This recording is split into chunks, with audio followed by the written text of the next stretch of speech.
It took me about 15 years till I had a palpable career, like something that when I could finally say like, oh, this is actually happening and it's kind of amassed into something I can actually call a career. Up until that point, I thought I was doing fine. But then when it actually started to coalesce, I realized I was like walking on dental floss over the Grand Canyon. I just didn't realize it. But along that journey up in those 15 years, there were times where I wondered if I needed to reassess and come up with something else. I just didn't have anything else that I knew how to do. So if I did, I probably would have done it. Because there were some valleys where I was like, no one is going to hire me to do any of this.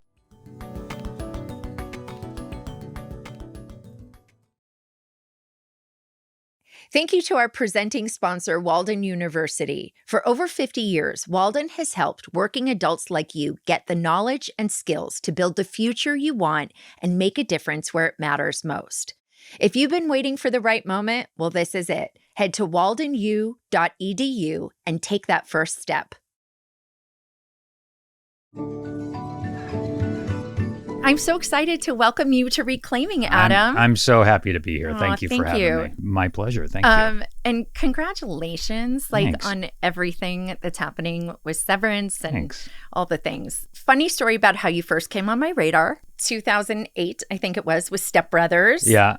And I mean, first of all, you were just so memorable in that. It was one of those performances where you just go, there is not another person who could have played that part and done. Nice I was in Portland, Oregon at the time, and I took my friend's 3 kids to see it.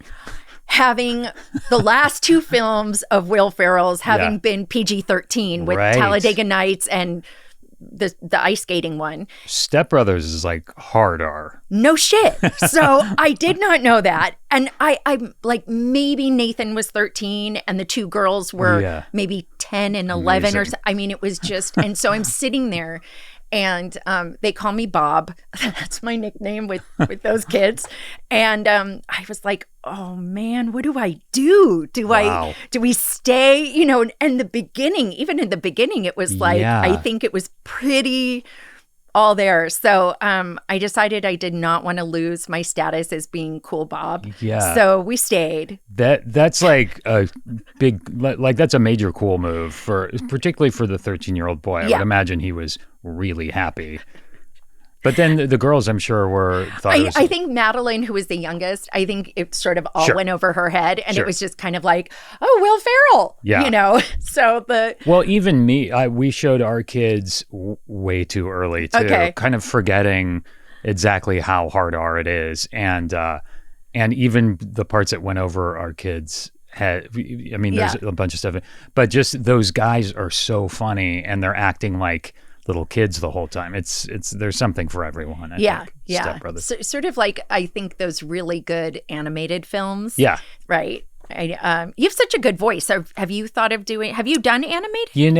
A little bit lately. I kind of started doing it. I actually have a Netflix show coming up called Strip Law that I'm in, and I started doing a little voiceover, but I've always kind of wanted to and just never really had the chance to, and so kind of started doing that. And it's a whole different skill set that I don't necessarily have. It really is like, if you listen to like Will Arnett or somebody like that, he's kind of perfected it to a T. It is I think it's another skill set that I'm not great at yet, but I do like doing it.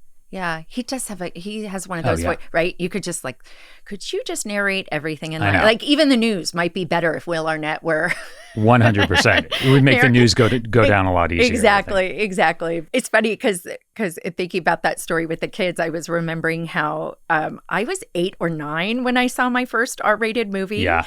And my cool aunt had taken me, my Aunt Debbie, because we'd gone with my uncle to see Tron, and it was so fucking boring for the 2 of us. And she was like, come on, let's just go next door. Yeah. And we run into the theater next door, and it was the best little whorehouse in Texas. Oh, yeah, right.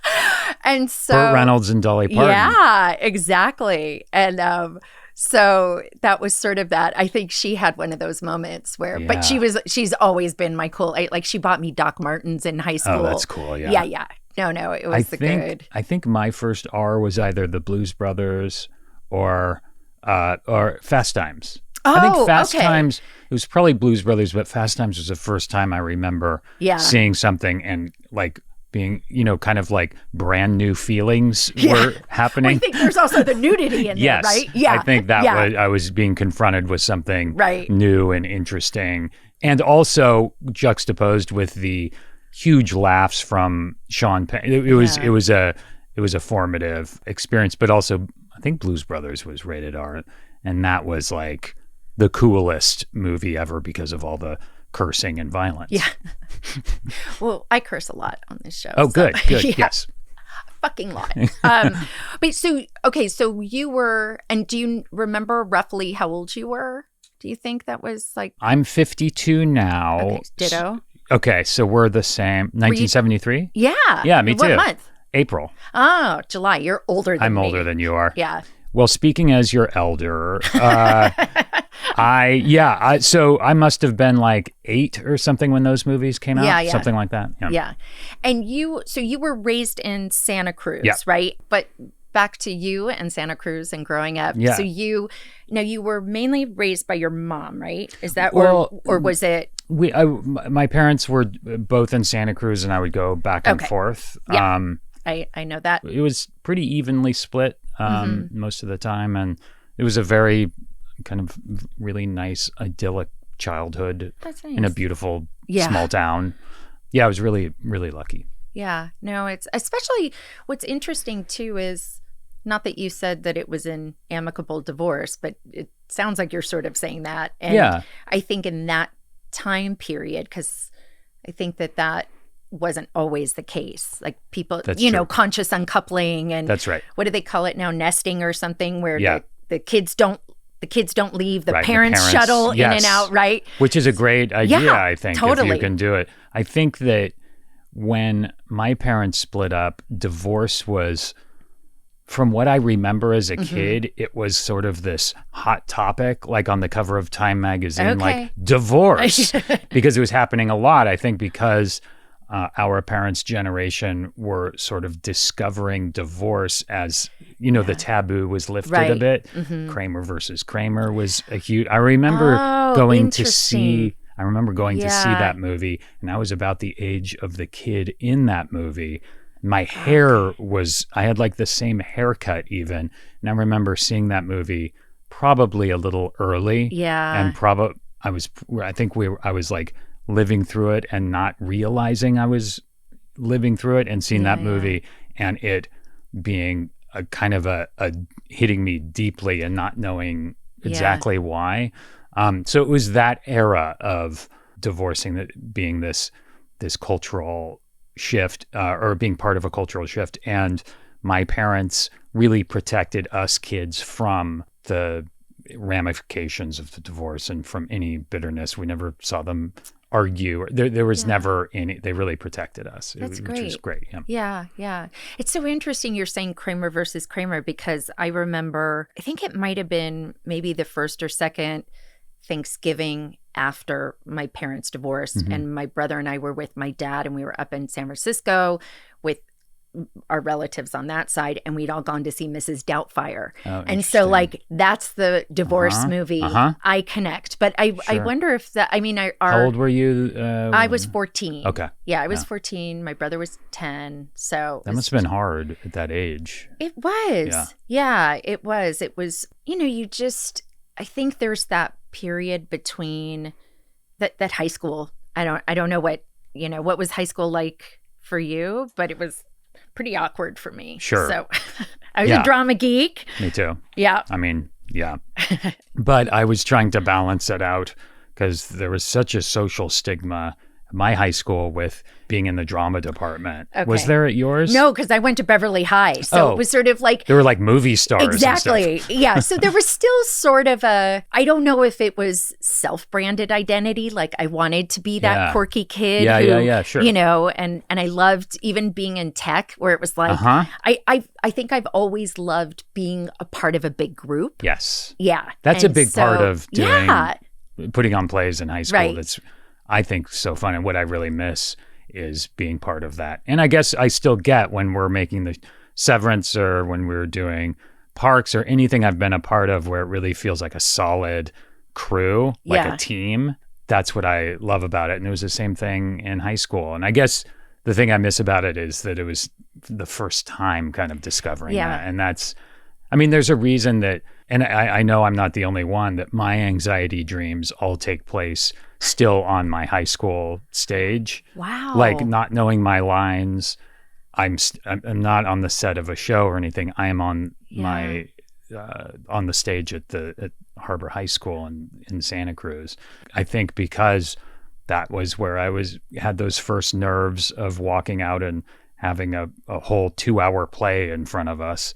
Or 3.5 hours as high school plays sometimes end up being. But, do you remember what they were? Oh, sure. We did All My Sons, which is Arthur Miller. Yeah. We did like Crimes of the Heart, which is a terrific play that I directed and played a role in, and Guys and Dolls. It's kind of the standard. That is my family's musical. Is Guys it? and Dolls. Is it really? Yeah, it is. I think I'm not even sure my cousin or my brother was allowed to marry somebody who didn't. Really? Loved Guys and Dolls? Exactly. I mean, I might be exaggerating, but kind of true. It's a great musical. It really is. Yeah. Who did you I played Big Julie. Okay. Because I couldn't sing, and so I needed, when the musical came around, I needed to play, I would play the villain or whatever the non-singing. So that was, right? He was the like mob boss. Right. Yeah, sit down. That wasn't his song, but no. I'm trying to remember because I wasn't in Guys and Dolls, but I switched schools my last year and a half, and from Beverly. Yeah, and then we had I don't know, I think it was a talent show or like a spring medley or whatever, and I performed Adelaide's Lament from that. Cool. So I used to sing, and so that was. Don't know if I was any good, but there we are. I bet you were just fine. I don't Probably know. better than me. I can't carry a tune, and I really wish I could. Yeah. I feel like with that baritone voice, I've tried. I can't do it, and I envy those who can. So. Yeah, I think that's so interesting about your dreams and the high school. I still have dreams that take place at Beverly at times. Yeah. I mean, and it's like, I want to get into talking about Severance at some point, but that split there feels very much to me like the dream world. Yeah. In that way. In Severance? Yeah. Yeah. And I think that dreams, I found like dream sequences in movies and TV shows are always tricky, and you really don't, it's really hard to nail down what a dream feels like, and I feel like very often it's missed, but a couple times, like I think Inception really works as far as like. Oh my gosh, that's one of my favorite movies. Me too. Yeah, I've seen it. It's so funny. It was such a great experience seeing that movie because I remember I saw it opening weekend in Burbank, and it was sold out, and I just thought, okay, this is like an awesome representation of LA. Yeah. That Inception is sold out, not just, Yes. But, it's an event. Yes. And I know, don't you miss that, like being in a sold out theater? Yeah, I still go to the movie. I mean, I'm a little weird. Like, this is such a bougie, obnoxious thing to say. But sometimes what I like to do is I buy the 2 seats on the other side of the group. Sure.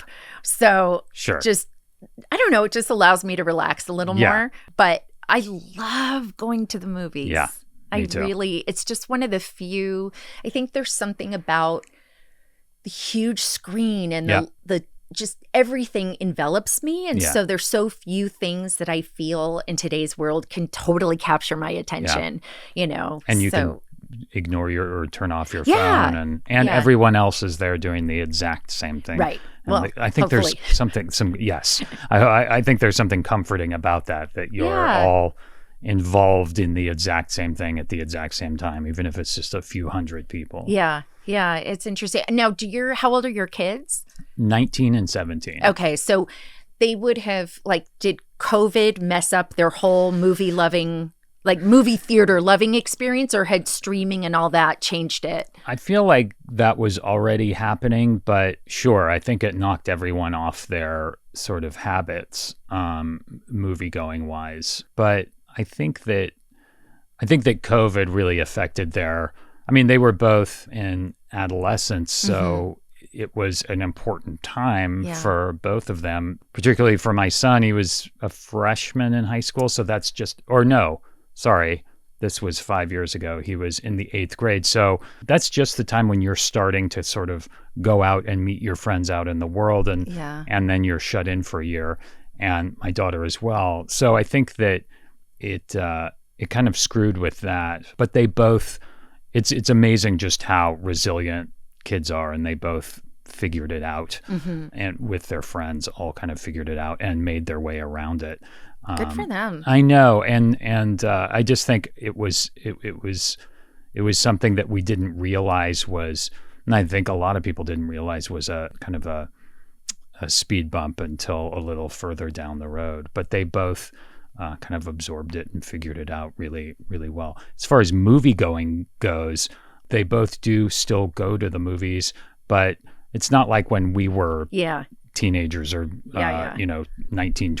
17, 19 years old, when we used to go like every weekend to like 2 movies, or at least I did. Ditto. Yeah. I mean, that was kind of all there was to do. Like if you watch Friends, every time they go out, they talk about they're going to the movies, like every episode. I never thought about that. And also drinking a lot of orange juice and needing to get juice from each other. Yes. Did you notice that? Yes. And then also, but also that the juice was all made from the concentrate. Remember, right? Yes, that's right. The frozen like that thing. Was the whole thing.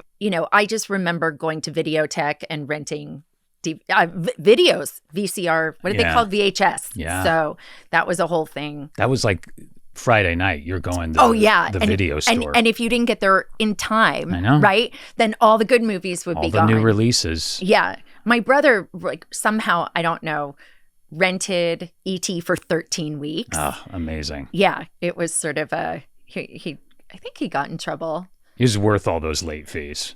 Late fees. I know. That was a thing. Yeah, I don't even know that they have something like that anymore. But I think it was a good upbringing in that way of it was sort of the heyday of movies in a way, right? Before prestige TV in that sense. And so you're just really exposed to a lot of culture, I think, right? And creativity. And there's a lot of value placed on movies. Yeah. I mean, it was a huge part of our culture were movies, and it's just sort of a sliver now, which is something that I feel like we're all it took our generation a while to adjust to, is that movies, at least for me, I guess I'm speaking only for myself, it's still taking me time to adjust to the fact that movies don't account for as much in culture as they used to. I still place all this importance on movies and what they say and what they do.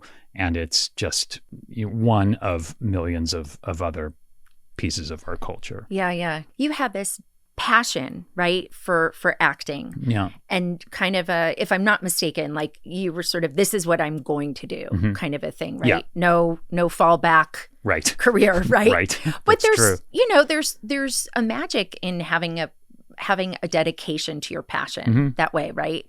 But you're kind of one of the actors, I think, that rather than being in a childhood commercial, you know, it took a while, right? Yeah. So there was a period of time where I think I read somewhere about, buying gas with quarters and, so I mean, how did you, what was that period like for you? How did you keep coming back to the confidence in yourself, That's a good question. I remember in the 6th grade, we were at 6th grade camp, and at the end of the 5 days, each cabin had to go up in front of the entire class and talk about their cabin and summarize what they learned that week.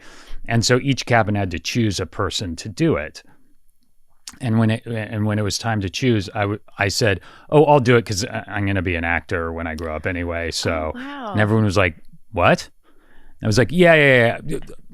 I got it. Let me take care of it." And then when it was time to do it, I got up there to talk. And it was really simple. It was like we talked about ferns and salamanders or whatever we were, and I couldn't do it. Yeah. I couldn't talk because I started getting choked up. Yeah. And I don't know why. I just had all those people staring at me.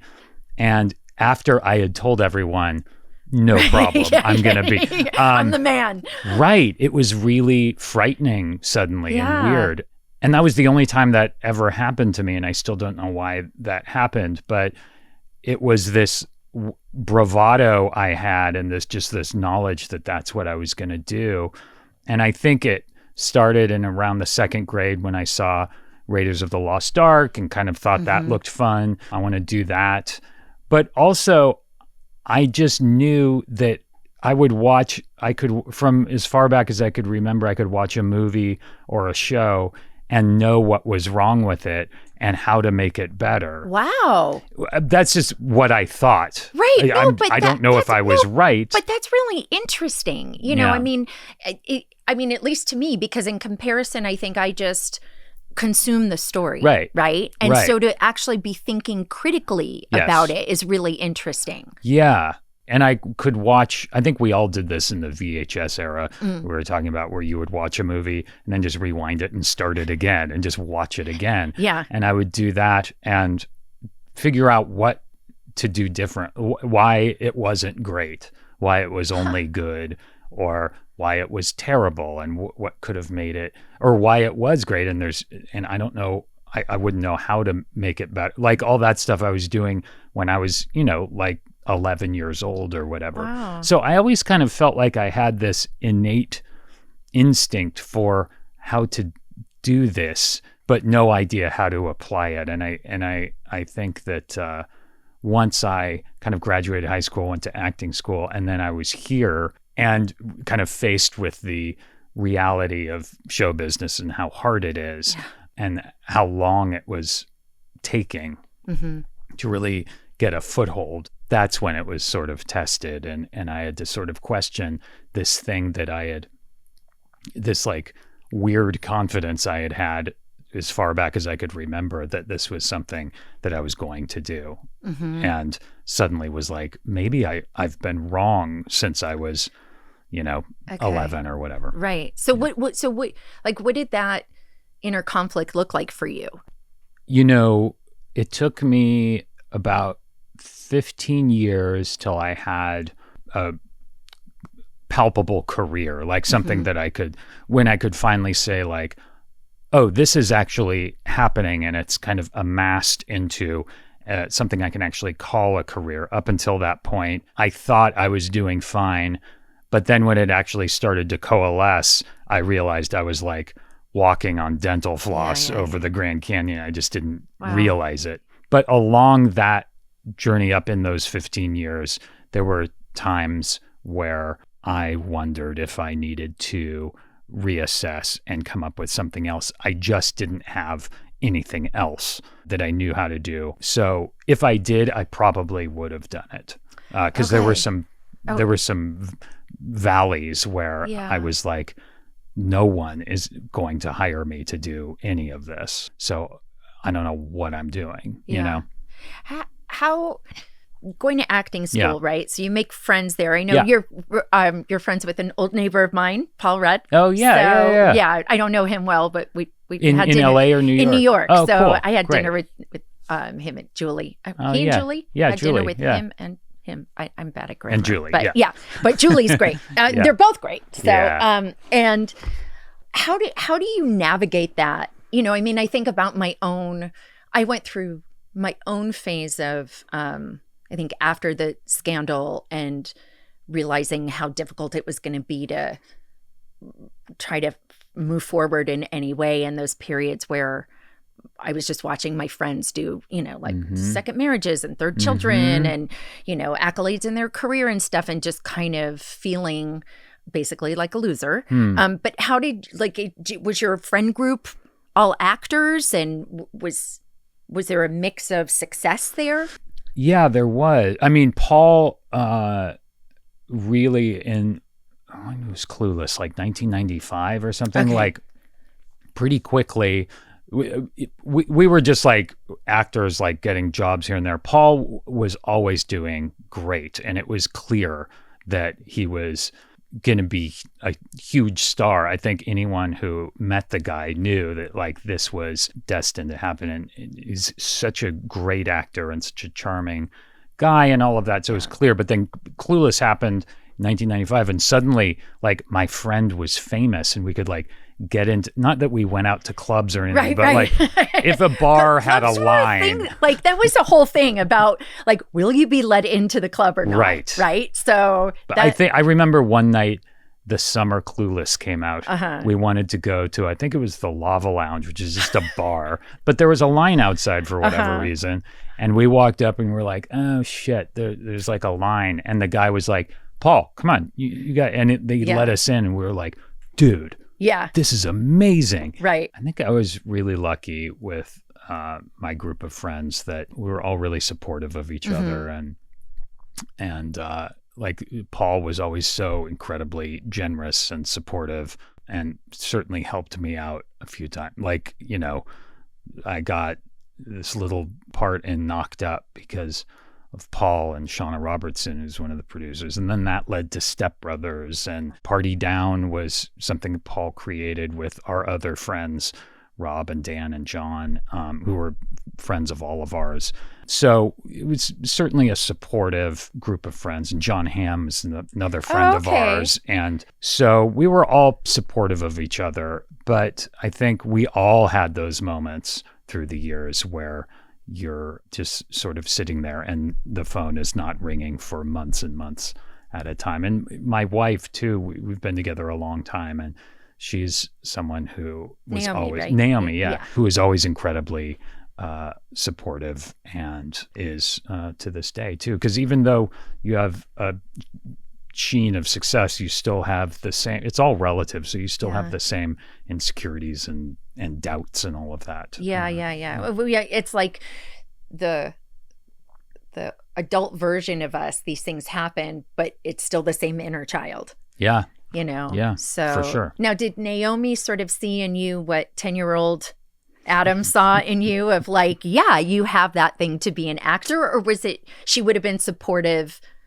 if you wanted to be a painter or a football player or something? Like, it was more about just you and the connection? And it's such a good question. I actually don't know. I mean, we met. Let's call her. I'm just kidding. Let's do it. Phone a friend. Can we phone a friend? I mean, we met because she came to see me in a play, and we met at the like closing night party afterwards in like 98. That's when we met. And so, but I wasn't particularly good in this play, but we hit it off afterwards. And I think she always probably thought I was fine at my job, but always, you know, was incredibly supportive. Yeah, I feel like she would have been supportive no matter what I was doing. You're probably right. I don't think I was doing any work in 1998 that was blowing the doors off of anything. Let me put it that way. Yeah, but you know, I mean, I think about some of the, because having gone to Beverly, there were a handful of actors who made it big. I'm sure. And I was never surprised, right? Like, you just kind of go, oh yeah, that, you know. Interesting. And in fact, like Gabe Mocked, like, who was in Suits, right? I remember I don't remember what it was he had done, but it was sort of the first thing that, at least for me as an adult, it was well post 98, that he'd kind of gotten on the map. And I had said to my publicist, I was like, he will go somewhere. Oh, interesting. You know, I'm like, you know, and there were a handful of others. Like, so, you could just tell. Yeah, there was just I think there was just a, something about, it's like when you go to the theater, right? There's just an energy that you have to be able to have to hold a theater of 200 or 1,000 people or whatever, right? There's a presence or just a kind of aura or whatever it is, right? Sure. And so I think that, like, charisma, that thing, the thing, the like third rail that you can't quite define. Yeah, but there's something that it's interesting because I don't know that you have to have it, that you have to be able to have it on all the mediums. I saw someone who's a big movie star on the stage this past year, and I was surprised by how not able to hold the audience he was, and how I was like, oh, wow, this guy disappears on the stage. And so now maybe my seats were bad and it was just like too far back, but I wasn't really pulled in that way. That's interesting that you went to New Beverly and you saw all these people. That I'm sure there's Gabriel Macht. I'm sure there's a bunch of people. Oh yeah, getting more into kind of your career and the different roles that you've played. People sort of, it's interesting to me so that people see you, very much as kind of this relatable every guy. Yeah. Right. Do you see that? Do you understand why people feel that way? Is that curious making to you, or? I think that a lot of it stems from Ben Wyatt. Yeah. Right. Mm-hmm. And I owe my career to that role and to Mike Schur and Amy Poehler and Greg Daniels and the people who made that show. So I am thankful for that. And any sort of everyman sort of thing is funny because I feel like such a weirdo all the time. So I never kind of thought of myself that way, but it's a real privilege and it's a really lucky place to start from, because if that's where you are, there are a lot of roles that you can, that's a good kind of starting point, and then either subvert it or bring it to start it out that way and go to another place. So it has a lot of possibility to it being sort of a neutral starting point. So I'm really grateful for it. But I don't feel that way at all. In your mind, is there an actor who is that? Like the everyman? Yeah. Well, for me, what that means is like when I watch Castaway or Big, and I love Tom Hanks, and he can play all, many different kinds of roles and characters. Those two movies in particular, and there are more, I can watch it and I'm immediately with him going through those experiences. He leaves room on the seat for the audience to take the ride with him. Wow. And I think it's a really hard... Great way to put it. Sorry to interrupt. I've never heard that before, and that's really interesting. I think that is the deceptively simple way in for a leading man like that, is that in order to leave the room for the audience to go along with you on one ride or the other, you have to so completely share yourself that the audience isn't thinking that I can't trust that person. They're putting on one veneer or another. Okay. Tom Hanks is so relaxed and so sort of at ease with what he's doing that you feel like you're a passenger with him on the ride. And that's a really hard thing to do. That takes years to figure out how to do. I don't think it's achieved all that often. And he's sort of master at it when he chooses to do that kind of role. Yeah. That's so... Is that kind of a thing, something you learned in acting school, or is that the kind of thing you recognize, like when you were talking about as a kid and growing up and seeing things? I think that in particular is something that I sort of figured out like right now as I was talking to you, okay. but also as I was sort of trying to figure out sometimes if you are the lead of a show, whether it be Party Down, or that was my first experience with it. And I think Jason Bateman was also instructive for this with Arrested Development, is that you really have to be able to take your character on for lack of a better word, the journey through the story or the show or whatever, but you also have to stay somewhat neutral in order to let all the other characters in the show or the movie or whatever throw their bits. You have to react to them in a way that isn't taking anything from them, but providing the audience sort of a base sort of launching pad for the story and for the other characters. So does that make any sense at all? 100%. I mean, it's like I don't know why, but what comes up for me is like mathematics. It's almost like a formula that there's sort of or the geometry of, how present you are, but also leaving room for other people and then for the interaction. That's right. And and the second you overcrank it at all, not only does it take some of the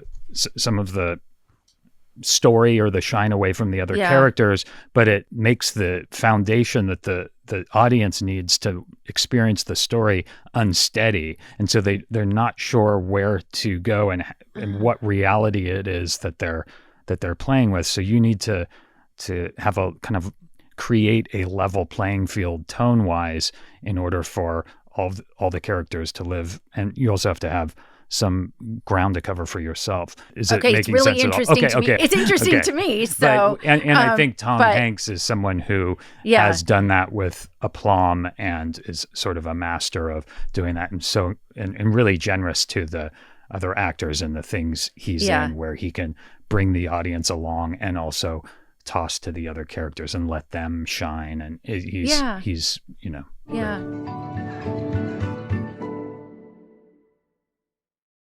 Reclaiming is brought to you by Audible. If you're a regular to Reclaiming, you've probably heard me going on about Audible. Well, let me explain why. It's totally transformed my downtime in the best way possible. Because those moments in your day where you can't just rest, like when you're stuck in traffic or folding laundry, listening to Audible has made them so much more enjoyable. No joke, since I started listening on Audible, these little chunks of my day have actually become something I look forward to. For example, the other day, I was just doing my usual Sunday tidying and organizing, which usually drives me crazy, but I barely noticed the time passing because I was so hooked on this incredible audiobook. And as a member, you get access to thousands of included titles, books, podcasts, all that good stuff. So sign up for a free 30-day trial, and your first audiobook is free. Visit audible.com/reclaiming. That's audible.com/reclaiming. With Parks and Recs, so you and Amy had such great chemistry. Oh, thanks. And is that chemistry that is sort of, this might be a dumb question, so just be prepared. Is that chemistry that is like developed off screen in a as Adam and Amy, or is it a chemistry that's developed with Ben and Leslie? Right. We just started doing it. We didn't know each other before I started the show, and I started the show like at the end of season 2. Like they were going and they were doing incredibly well. So I sort of hopped on a moving train, and we weren't exactly, I mean, I was on, I guess, as technically a guest star for the first 2 episodes just to make sure it was going to work. Okay. And then it did immediately work. And I think it immediately worked because Amy is so available, which is why she's the perfect star of a TV show. Yeah. Because she does provide that. She's able to score and be deadly hilarious while also providing this huge stage for everyone else to do their best on as well. But she was immediately completely open and generous with me, and we were able to find something I think really special right away, and it was really fun. But yeah, we didn't know each other or rehearse anything or anything. Oh my we just gosh. started shooting. Wow. Yeah. Oh, that's really cool.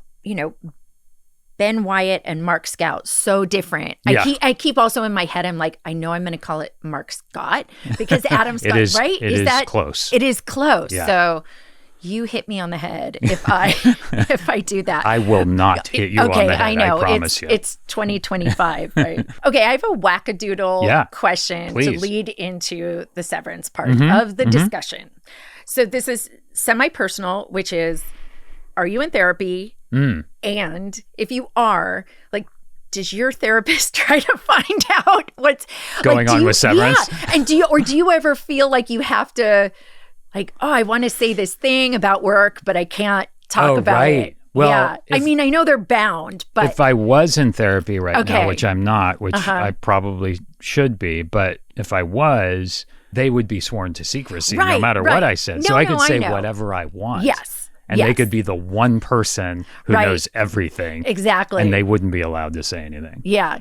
Maybe there's like an episode of Shrinking where they can have the person who's... That's a great idea. Someone from a TV show. Yeah. Now I want to get a therapist just so I have someone to say all this stuff to. Yeah. Because I can't even say it to my family. But oh, really? Well, I guess I could, but they don't want to know. They don't want to know. Not really. I mean, that's interesting. They don't want it to be spoiled for them. Right. Yeah. Okay. How do you feel they split this idea of the character and dad? Oh, that's interesting. I hadn't even thought of that until you just said that. That's interesting. I don't know if they see it as something that literal. I mean, I think that they're just like, oh, dad's. I mean, they've never been interested in watching me in anything, my kids at least, in anything until Severance. Yeah. So they really enjoy it. They think it's awesome. And I think it's because their friends think it's awesome too. And so it's like a fun thing. But that is interesting. I feel like it would be weird to watch one of my parents doing something so crazy and sometimes so intimate and so, either like crying or being beaten up or all that stuff must be a crazy experience. But I think that since they're teenagers, they might just think it's cool or embarrassing or whatever. But I don't know. That's a really good question, though. I should ask. Yeah, I'm curious to know. It is because Severance is such a cultural phenomenon. Yeah. You know, I mean, do you have a sense of your own reasons why you think it's resonating? And it has resonated like for years now. I mean, for a show to have that big of a gap between season 1 and season 2 and people to be so rabid for season 2 that what it is, that people cotton on to it in that emotionally connected way. I mean, because it took so long between seasons, we were really concerned that even the people that watched season 1, that they would even come back or still be interested, because it was 3 full years. Yeah. Which is why Ben and I did the podcast. We just wanted to like remind people that the show was on. Right. Smart. That was smart. Yeah, it was my wife's idea, and she did a great job producing the podcast as well. So we just wanted to get those people back. We didn't even consider that the show could or would grow as much as it did, and it did. It was way bigger in season 2 than season 1, which it didn't even, or at least me, it didn't even occur to me that was going to happen. I thought if we got everyone back, that would be a huge win. So the fact that it became a bigger thing is just, I'm still figuring it out. I mean, I think that it's at the end of the day, it's just really fun to, watch and try and figure out a puzzle of sorts. Yeah. And I think there is a puzzle inside of the show. And that was my first thing when I first heard the idea of the show, is that it's something that I would want to watch. Mm-hmm. It's like a great Twilight Zone idea that was never made or put together. So I think just at its core, it's just a really fun, really great idea. Yeah. It's interesting that you're saying that. Makes me think that I just love to see when people and networks or streamers or whatever the fuck they're called now, but like are brave, because it could have been an episode of Black Mirror. Right. Yeah, like when you're saying, of the Twilight Zone. And so that the trust in the bigness of an idea. And if I remember correctly, when Dan Erickson was writing it, he had you in mind. Is that accurate? And then when Ben Stiller read the pilot, he also thought of you. Now, did you know that when you were first given the script? No. Okay. No, I didn't. And when I first read it, I just thought, there's no way I'm getting this role. Oh. There's no way. It's too good. And I wasn't like really at a place where in my career where I could read something that good and just assume I'm going to get to do this. Yeah. I just assumed I wouldn't because it was great. So I guess I'm glad I didn't know that, because maybe it would have put pressure on me or something. But it's great to hear now that they were thinking of me. So I know that you had, like, going into Severance, I think it was around the time of the table read that your mom passed away. Yeah. Was it that the timing? Is that Yes. timing kind of close? Yeah, right around then, yeah. Yeah. And so what was that like for you to kind of, had you had big losses before, or was this your first experience with a big grief? I had friends who had died, and like grandmother and stuff. But as far as I think when you lose a parent, at least for me, it's so big that. Are both your parents with They're us? still Oh, here. great. Yeah. For me, it was like the sky changes. Like it's so big that there was a certain amount of it that I couldn't. I remember I had to go to New York to do the table read the day after she passed away, I believe, or 2 days after. And it was the kind of thing where COVID wasn't a thing yet, but it was just bubbling up to the point where we couldn't all go after she passed. We still need, we're just starting to sort of say, you know what, maybe we shouldn't get together for this or that reason. So I went to do the table read, and I remember being in the hotel room and talking to a friend about it and just being like, I was in shock because I was on this trip by myself, and she had just, and I remember saying, like, this is so huge. Like, of course, your one of your parents passes away, it's going to be big, but it was it a world shifting thing.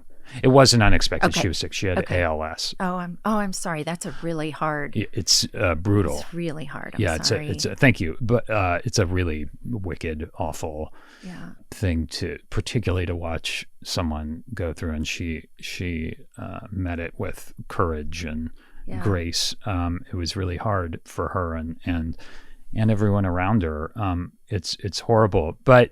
So I guess what I'm trying to articulate is I was sort of in shock and like just carrying on, and went to this table read and didn't even tell anyone there what I had gone through. I think I was just not absorbing it. And we did the table read, and then I went home, and then we delayed for 6 months because right then everything fell apart with COVID and stuff. So I had the 6 months of kind of lockdown to really, I was just in the house with my kids and Naomi. So that's where they kind of took care of me through that and sort of absorbed it then. Yeah. Did you feel like it was, as you were also probably metabolizing this new character that you were now going to embody, who himself was dealing with grief? Like, did that feel, maybe this is like a fucked up thing to say, did that feel interesting to you as an actor? Yeah, like I mean, sorry. No. Yes. And knowing that the show was coming up and not knowing when we would start shooting, but knowing that primarily it was about grief and how to deal with grief.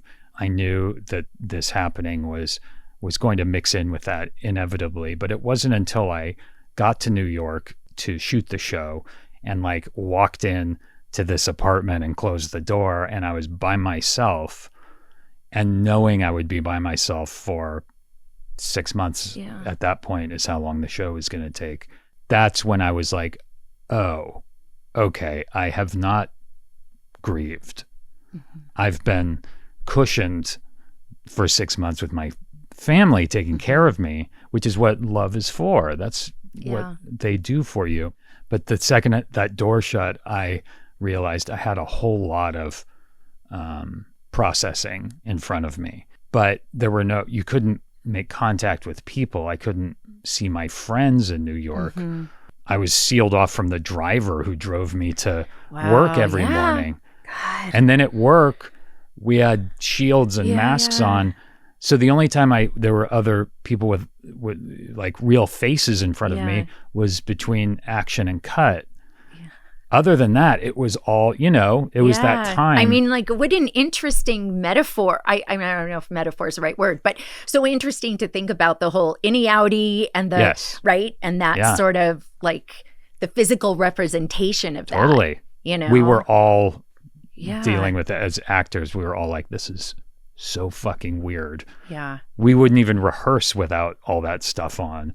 Yeah. So okay. A lot of my processing and my grieving was either me alone in my apartment or me on camera. And so I needed to put it somewhere. And so the show was sort of there for me, and it was a place to put it. And I did a lot of processing through the show and through the character and through the circumstances of the show. Yeah. That's sort of how it ended up. Happens, like that people, it's really interesting to kind of think about of just, I'm now curious around, I wonder what other movies or TV shows people have had to process real life stuff through their character. It's kind of fascinating. Well, I remember seeing really early on an interview with Martin Sheen on Bob Costas when I was in high school or something. And him talking about, and I don't remember what the movie was, but him talking about weeping on camera and it being a direct, him just weeping about or grieving through something that was happening in his life, doing it on camera to serve the circumstance of whatever he was working on. And that blowing my mind. This is before I studied Stanislavski or Boleslavsky or any of these kind of acting teachers and stuff who came up with this stuff a long time ago. And I remember seeing Martin Sheen say that and that blowing my mind. And so I think that it's probably all over movies and shows you watch that actors are sort of bringing in. I'm like, that's a documentary I would watch. Sure. Right? Yeah, it's interesting. Yeah, it is.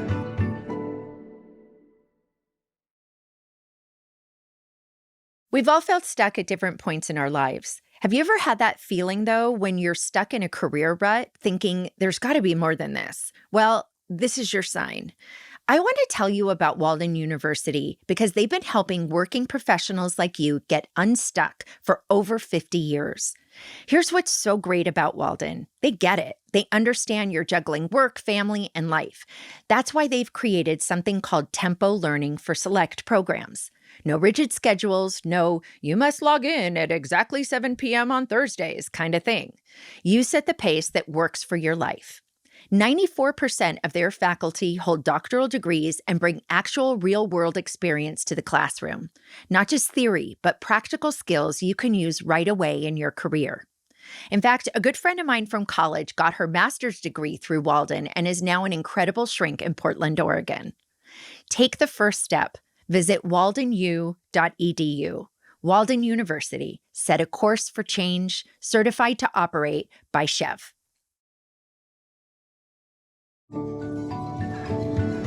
I wonder, I mean, you're sort of saying, and I imagine that this has been said before, but with sort of the grief of the characters in the show being sort of the bedrock, almost grief, almost being a bedrock of the show. If it's so smart, it's so complicated, it's so surprising.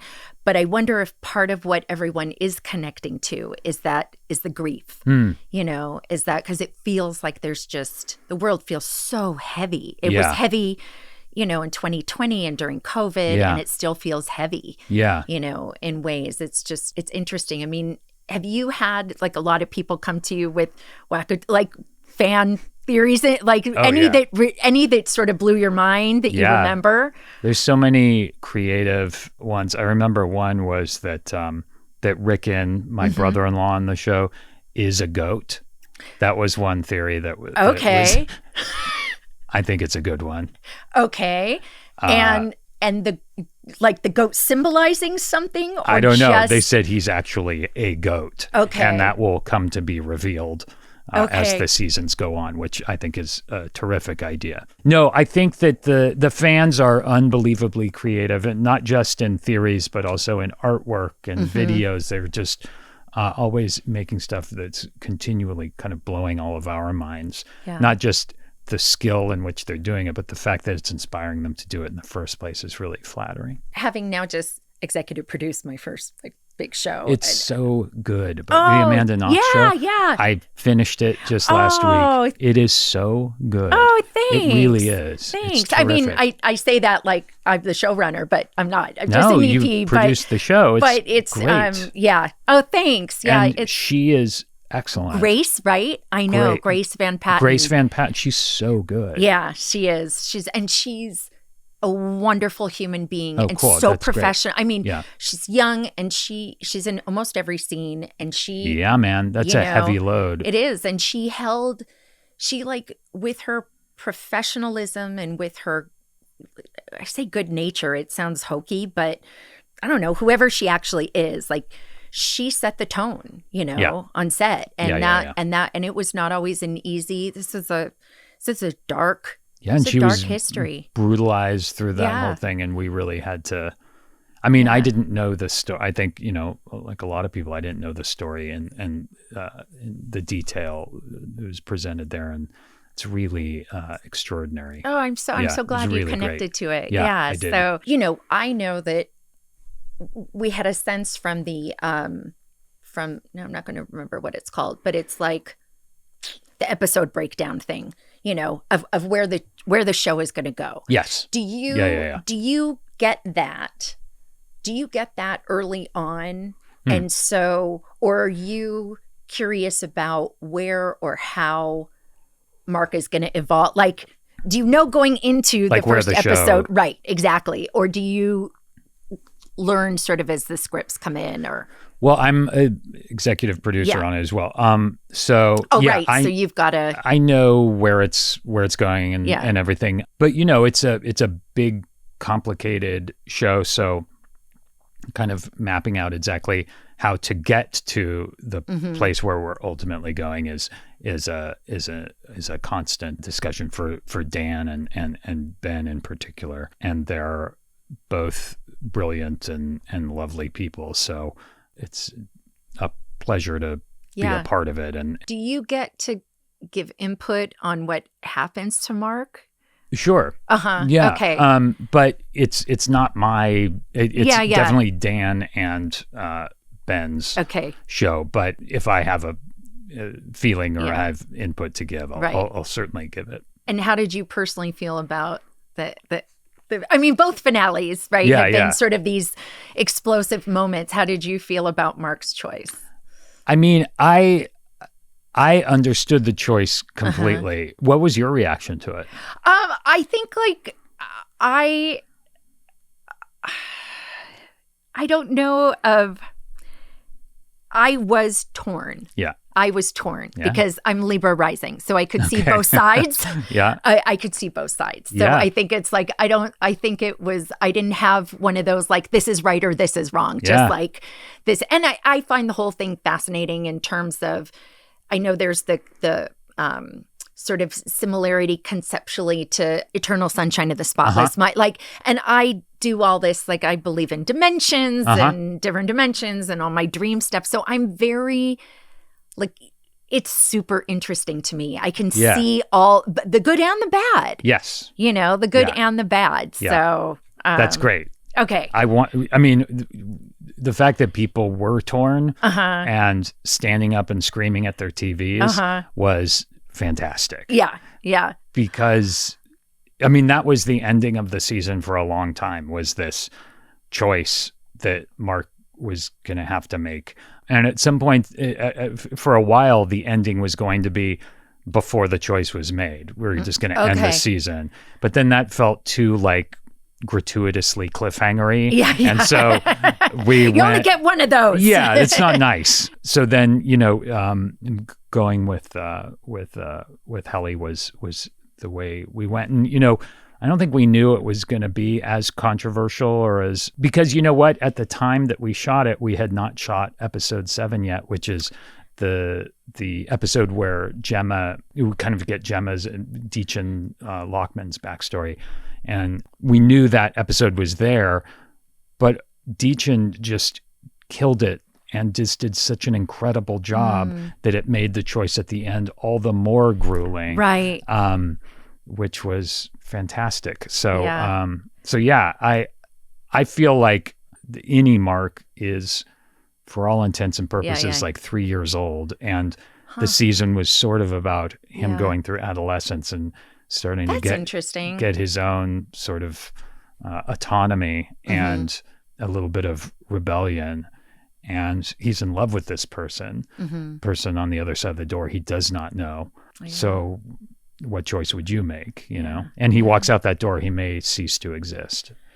It's also just kind of interesting to me from a cultural perspective that I'm not going to be able to remember it and explain it, but it reminds me of something from something of graduate school, this whole like social representations thing of how cultures, like how we come to have a shared meaning and understanding of something. Yeah.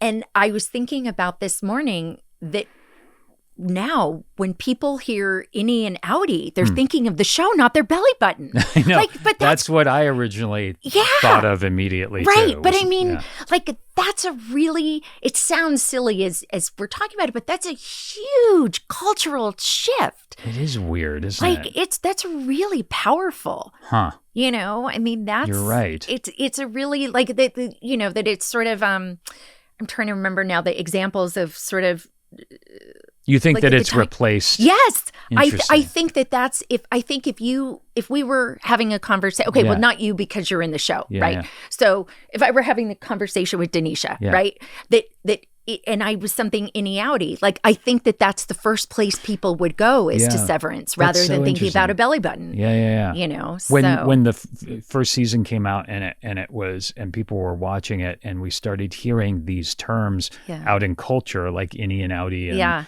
whatever else, that was the strangest thing because we had been working on it for a couple of years at that point, not thinking anyone would really care about any of this, hoping they would, but then seeing it in articles and headlines of entertainment articles or whatever it was, that was the strangest thing. But belly buttons, that's so funny that it's kind of taken the place of poor belly buttons. They need their attention too. Maybe we should come up with new words for belly buttons. Exactly. You were mentioning before about Naomi having produced the podcast, which I didn't realize. Yeah. And you guys have this production company. Yeah. What is sort of like how has working together that way strengthened your partnership?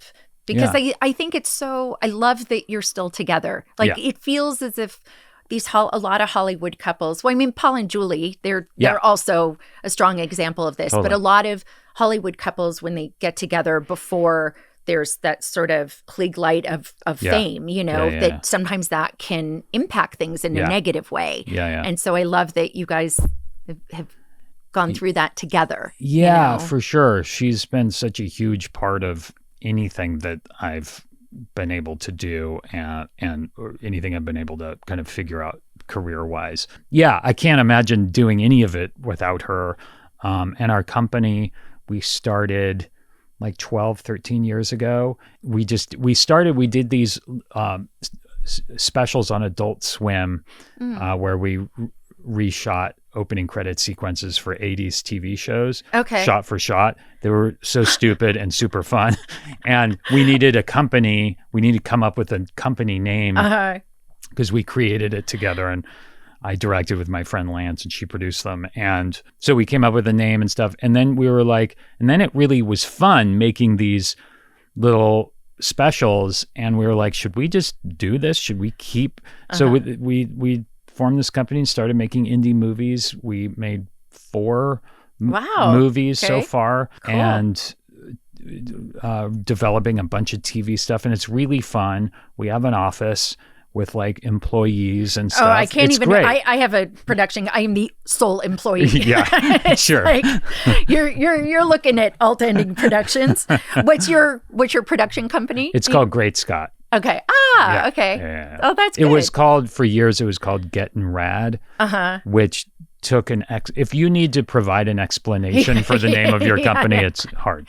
But Gen Xers get that. That's right. See? It's 100%. Yeah. My sister-in-law is a writer, and we always tease her that her production company should be called Mike, Write It Down, because she's always saying to my brother, oh, that's good. Mike, write it down, So do you feel now, having had this career trajectory that has traversed, like periods of being in the desert, to comedy and drama and all those things, do you feel like you can exhale now? As I exhale. Yeah. No, it doesn't feel, to me, kind of like, it doesn't really feel all that different than when I was 20 and doing background work. It's still, I think that is kind of etched in stone. Whatever the feeling was when you started out, you're sort of always there a bit. Do you feel like I should go back into therapy after saying that? Okay. So it doesn't act, an acting career is the kind, I remember hearing a story about Robert Redford, R.I.P., the incredible Robert Redford, about him making Havana or some movie which was deep into his career, as he was the biggest movie star on the planet. And he was still worrying about what his next job was going to be, or maybe Indecent Proposal, something along the way of one of his huge movies. I don't think it ever really goes away. So an exhale, I think if I worry if I exhaled, then it would all come crashing down and I wouldn't get another job. Yeah. I get that. I mean, maybe therapy would be good for that. Maybe. But I get that in a very different way of just having not been able to find a way forward for such a long time, having kind of like been in Siberia and not having a career and earning and all the things. And so there is that fear of like, and I feel as if I'm maybe not totally, sometimes in therapy and also on the spiritual stuff I do, all the things. I think there is that exhaustion that comes from it, and the sort of, really wanting to be able to trust, to kind of trust, to sort of trust. And I think that's what the exhale is, sort of that exchange of, it's a trust, that you're okay, that you're okay, that your career has enough momentum. Yeah. I try to remind myself of like, okay, well, if God forbid something happens, like this person would help me and that person would, but it's I don't know if those years felt traumatic for you, of not being able to, of believing so much in yourself and having this passionate dream and it not materializing yet. Yeah. But it's because my therapist, who's a trauma psychiatrist, will say right? Yeah. She'll say it takes a long time of things being different consistently for the psyche to feel safe. That's true. That's really true. And so, have you had your therapist on the podcast? I haven't. Okay. That would be weird. Would that be? Well, I think I would love it. I mean, it would be great. Yeah. But I think she likes being a private person. Yeah. I mean, I maybe we'll like blue dot her out or something. How long have you been with her? Let's see, 11 years. 11 years. Yeah. So I'd had a therapist. I had a forensic psychiatrist during 98. That was the only thing I was like sort of allowed to have as we were kind of navigating. Was I going to get indicted and go to trial, and go to jail, or would I get immunity and that whole thing? And then I had another therapist for, I'd say like 6 years. And then I went through a period where I wasn't in traditional therapy at all. And I was just sort of exploring different modalities. That's when I started doing this sort of resonance work that I call my energy work, which I've been doing since 2007. Yeah. So Yeah. And then when you found the therapist you're currently with, would you say that there's a big shift for you? Yes. I think that there are a number of things that I can point to. I'm a big believer in that sort of like the tapestry kind of metaphor of like you're working when you're doing tapestry stuff and it's just all these strings that are colors and things, and then you turn it over and there's a picture there of like things coming into shape. And so I have seen, when I look back, I see how the kinds of therapy experiences I've had build on themselves, right? Yeah. So it's not any necessarily one thing. I remember listening to you give an interview. Did you do Mark Maron? Back? I didn't. You didn't. I'm trying to remember what. I know it's. I've done until I launched this podcast, I had done very little in podcast world, but it was something like Mark Maron. It was something, so and I should have done Mark Maron. It was when the American American Crime Story impeachment. Yes, when that was coming out, and you did. Was it a podcast? An interview. It was a long form interview somewhere. Okay, it might have been Kara Swisher. Probably. Yeah. But I remember we almost got high. Maybe. Yeah. No. Was that like 2018 or 19? Yeah. It was 2020. The show came out in 2021. That's what. Yeah. Okay. Yep. But I remember listening to it and being so impressed, and just like how you were kind of reclaiming your story and the kind of intellectual power you were doing it with was really, as a listener and as someone who's been around and was around for everything that you went through, you're so right when you say that not only do you have to be ready for it, but the world has to be ready for it too. Like culture had turned to a place of being ready to receive it as well. And it was just so impressive, and it was so important that you came out the other side more than intact, but a completely strong and person ready to tell the story in a really incredible way. I thought it was really important, really important moment.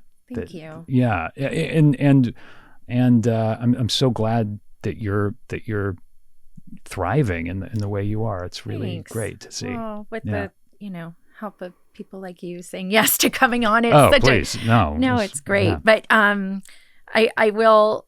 We always end the show with this one question. Oh, right. Adam Scott, yes. Are you working on reclaiming anything in particular right now? It could be a place or a thing or anything. That's a really good question. And I should have had something solidly in mind. Do not worry. Something that I've really been thinking about a lot lately, because my son went off to college a couple months ago. How you doing? Well, it's hard. It's hard. It's really it's one of those big moments. And when we were dropping him off, I had a couple really hard moments, and I didn't want him to see it or know it, because I wanted him to focus on this huge moment in front of him, right? Yeah. And it all kind of cycles through. You start seeing from baby up to saying goodbye at the dorm room. It really starts flashing through like a slideshow in your mind. Oh my and gosh. It happened for me as we were like trying to find a parking space to carry the last load up. So I think that part of that for me is, as a parent, you're always thinking about the mistakes you made and the things you should have done better. But for me, it's also seeing the evidence of it, and that there's this great person out in the world now, both my son and my daughter, who's a junior in high school and going to be doing the same thing before we know it. And whether or not I, because, actor, you're gone for months at a time, and that's the thing I always feel the most guilty about. But either way, these two ended up these great people who are going out in the world. So I guess the thing I would reclaim is me, my, guilt about being gone for chunks of time and not being the dad who was always home, particularly in the last few years. Yeah. So I guess that's what it would be. Yeah. What comes up for me is I had dated a guy, I don't know, decade ago now. Wow, that's crazy. Yeah. We're still friends, but and it had taken him like he was divorced, but it had taken him a really long time to get out of his marriage. And he would kind of go through these phases where he'd be depressed about how much time he wasted, like being unhappy in his marriage. And it always struck me as like, well, don't waste your time now. Yeah. Right. So that's exactly what you're doing right now. If that's what you're worried about. Just sort of, right. There's kind of a, how do you both recognize and accept and trade the time of feeling the guilt for how do you be more present now, right? Yeah. So it's we all go through our own versions of that. Yeah. It's such a tricky. I always flash on Thanksgiving over FaceTime. Okay. Which was one particularly tough, but it's fine. And they're awesome kids. They're awesome people. So look, we're here on this like crazy experiment called Earth. Yeah. And I think I've never met anybody who said my parents were perfect. Yeah. And I have no, scars from childhood. Right. Right. It's part of the deal. Part of being here, part of being in a body, part of the whole thing. So thank you so much. Thank you for having me, for Monica. doing this. This was so fun. This was so great. Yeah, it was great. Thank you.